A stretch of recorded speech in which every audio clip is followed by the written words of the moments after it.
মসজিদের দায়িত্বে বিশেষ করে যারা আছেন, ইমাম, খতিব, মুয়াজ্জিন থেকে নিয়ে সকল স্টাফ, তাদের সাথেও মোহাব্বতের আচরণ করা, এটাও মসজিদের আদবের অন্তর্ভুক্ত।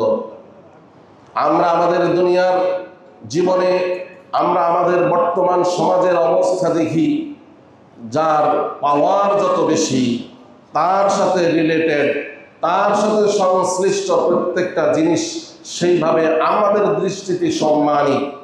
প্রাইম মিনিস্টারের ঘর যিনি ঝাড়ু দেন, তার সাথেও যদি কারো সম্পর্ক থাকে, সেটাও আমরা গর্ববোধ করি, সেটাও আমরা বড়াইয়ের কারণ বলে উল্লেখ করি। অতএব আহকামুল হাকিমিন, রব্বুল আলামিনের ঘর, রব্বুল আলামিন যেমন সম্মানী, তার ঘরও সেরকম সম্মানী। রব্বুল আলামিন যেমন দামি, তার ঘরও দামি। তাই তার ঘরের বিশেষ দায়িত্বে যারা আছেন, হোক একজন খাদেম, সেও সম্মানী, তার সাথেও মোহাব্বত আনা সম্পর্ক রাখতে হবে, তার সাথেও সম্মান প্রদর্শন করতে হবে।